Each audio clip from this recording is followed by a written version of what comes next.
Yan. Ibang garabi sa inyo lahat, kakabsat, mga bunsoy.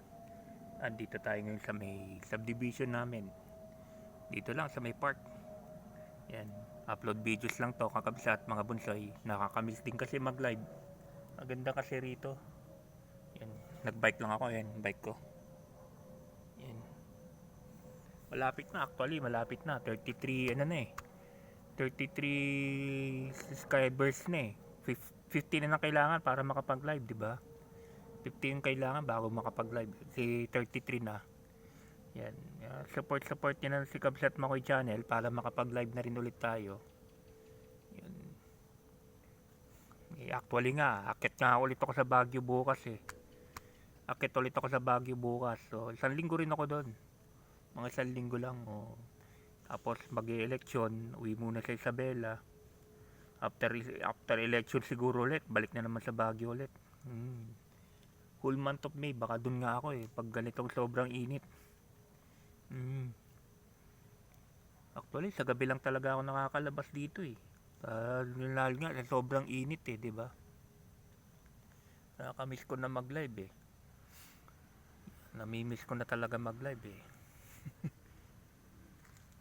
Okay lang. Ganyan talaga. Alagaan na lang talaga natin tong channel na to. Last na to.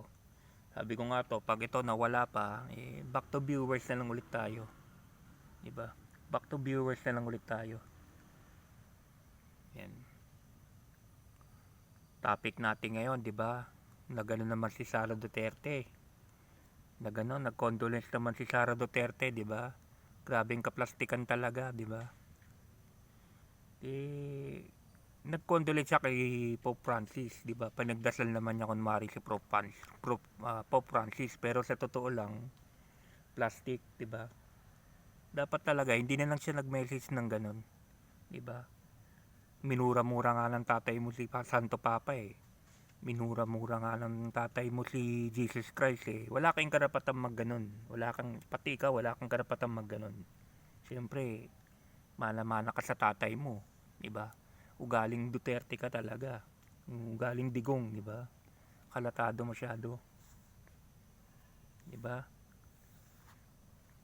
Masyadong kaplastikan eh, di ba?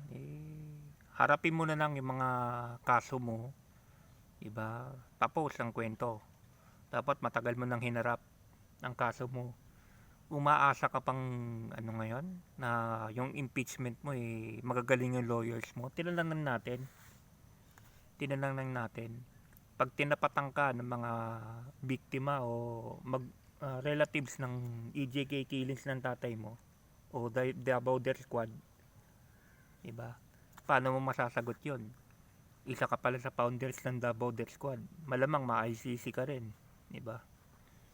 Malamang makalusot ka sa impeachment pero yari ka pa rin sa ICC. Ayan, umamin na si Matubato saka si Las Cañas, diba? Patay ka. Kaya kayo, Bato, Bongo, lahat ng mga PNP chief noon, panahon ni Digong, maganda-handa na rin kayo. Malamang, susunod na kayo sa ICC, di ba? Kumbaga, unfair naman kay Digong nyo kung nag-iisa lang siya makukulong. Sa dami yung kasabwat yan, na ginawa talaga yung extrajudicial killings na yan, dapat talaga hindi lang si Digong makulong, dapat lahat kayo, di ba? Yan ang sinasabi ko downfall, di ba? Downfall ng mga Duterte, di ba? Downfall ng mga Duterte yan, di ba? Karma sa iyo yan, Digong. Minura-mura mo ang Diyos, minura-mura mo Santo Papa, di ba? Yan, balik sa iyo, yan. Pareho na lang kay Nikki Boloy, di ba? Si Kibuloy, inaangkin niya siya ang Diyos, di ba? Inaangkin niya siya ang self-anointed Son of God. Paano yung verse sa Bible na John 3:16? For God so loved the world that He gave His only Son, begotten Son. Oh, Jesus Christ yun, hindi naman ikaw yun eh. Ikaw, nangangking ka lang eh. Oh, di ba? Pinagawang po ng pwesto si Jesus Christ, di ba? Kayo mga DDS supporters, mag-isip-isip din kayo, di ba? Mag-isip-isip din kayo. Magising kayo sa katotohanan. Yan si Ma'am Pebbles, nauntog. Nauntog na sa katotohanan. 'Di ba? Kaya inaamin niya talaga, binubulgar niya talaga ang mga kalokohan ninyong mga DDS kayo, mga Duterte, 'di ba? Kaya nga laki ng galit ko sa kanya ngayon, 'di ba? Ganyan lang 'yan. Panahon-panahon lang 'yan. Karma is real nga talaga.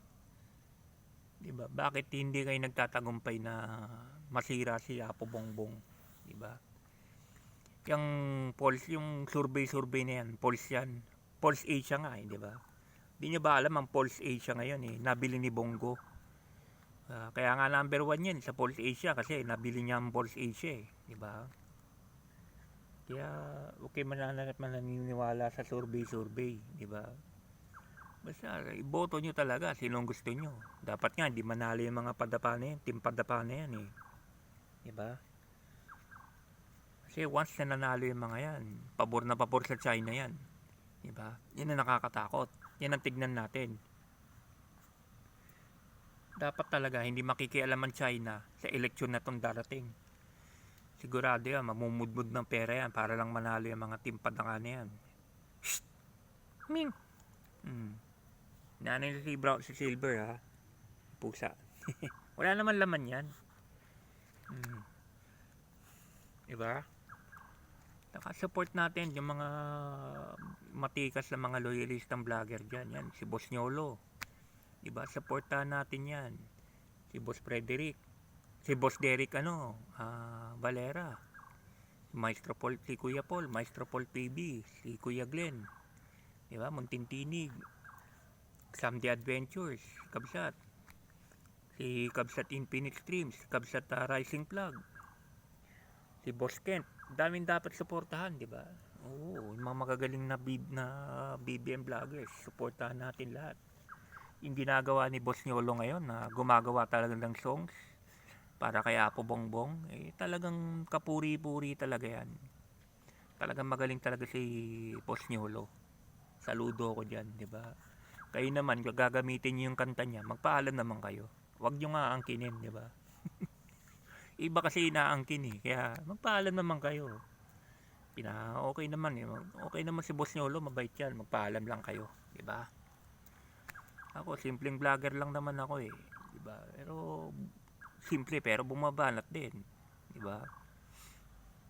Anong labang ko diyan sa mga, pero okay lang, idol natin yung mga yan idol natin yung mga malalaking vlogger na yan di ba? Basta todo support lang tayo sa ating mahal na presidente, di ba? Ngayong eleksyon, piliin talaga natin yung matitino, di ba?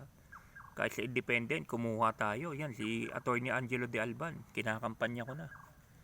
Di ba? Ano bang adhikain ni Attorney Angelo De Alban? Di ba? Pinaglalaban niya yung mga children with special needs, di ba? Yung mga special child, di ba? Mga ganon. Yung mga magulang ng mga special children, di ba? Mga PWD. Yan ang ni Attorney Angelo De Alban. Nakagalit talaga sa yan, dynasty yan. Kababayan namin yan. Kaya alam niya talagang system, galit talaga sa political dynasty yan. Kasi sa bayan mismo namin, yung mga nakapwesto doon, tagal na, dekada na rin. Dynasty na nga. Silang kumakalaban, pamilya nila. Family of lawyers yan, mga De Alban. Kahit i-research nyo. Mga tiga UST, mga yan. Mga family of, mga family of lawyers yan, di ba? Mas gusto ko na si Attorney De Alban kaysa kay Philip Salvador, di ba? Yan, sila Attorney De Alban, lumalaban sila at wala silang pera. Sa sarili nilang bulsa, di ba? Di ba? Sa kanila, manalo matalo, at least lumaban sila. May sila para adikain sila para makatulong sa bansa, di ba? Baguhin ng Senado na para bugok na lang, di ba? Di pa ba kayo nagsasawa sa mga diyan? Yung mga senador diyan na bangayan ng bangayan, di ba? Sila nag-aaway, di ba? Mga corrupt naman, di ba? Mabibilang mo na lang sa kamay ngayon na matitinong senador diyan. Yung mga tumatakbo ngayon diyan sa Team Unity, huwag niyo ring iboboto lahat yan. Maraming mga dapat tanggalin diyan. Bilyar.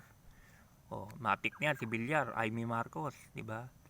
Si mapa Cayetano, nako, Villar, ay Binay, iba, Binay, Tolentino, si Bong Revilla, tanggalin niya na rin yan. Saka si Pacquiao, Erwin Tulfo, tanggalin niya na rin yan. Mas boboto ko pa si Ben Tulfo kaysa kay Erwin Tulfo. Yun. Kayo nasa desisyon niya naman yan, sino iboboto niyo di ba? Basta maging ano lang kayo. Kung masyado tayong porque endorser ng presidente, boboto na natin, di ba? May mindset kasing ganun eh. I-straight daw nila, team ni President Bongbong, di ba?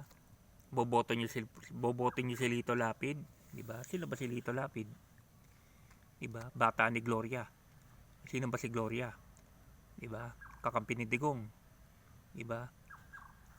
Buti nga si Camille Villar lumabas ang tunay na kulay, di ba?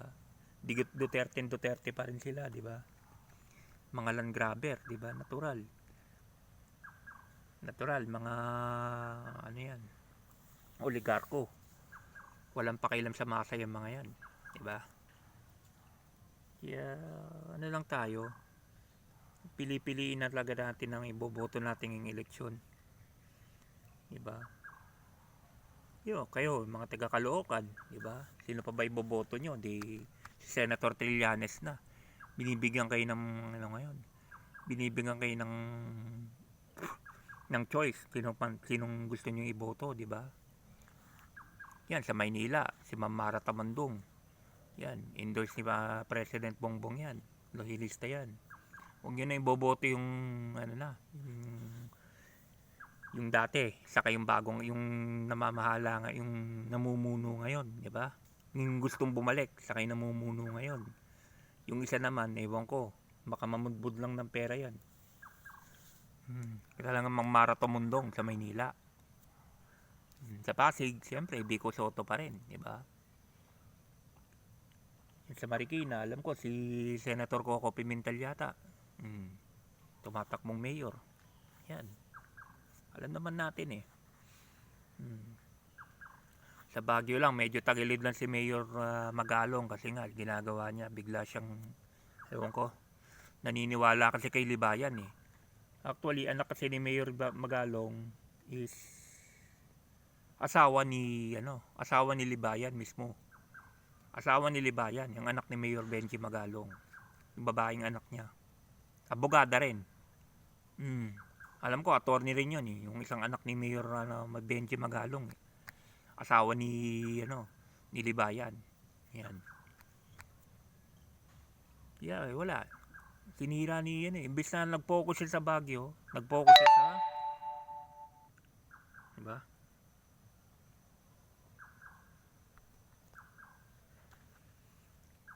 Imbis na nag-focus siya sa Baguio, nag-focus siya sa nasyonal. Nakikialam siya sa nasyonal. Yan. Yun lang kakabsat mga bunsoy. Upload videos lang to. Sana nga ma-meet natin yung 50.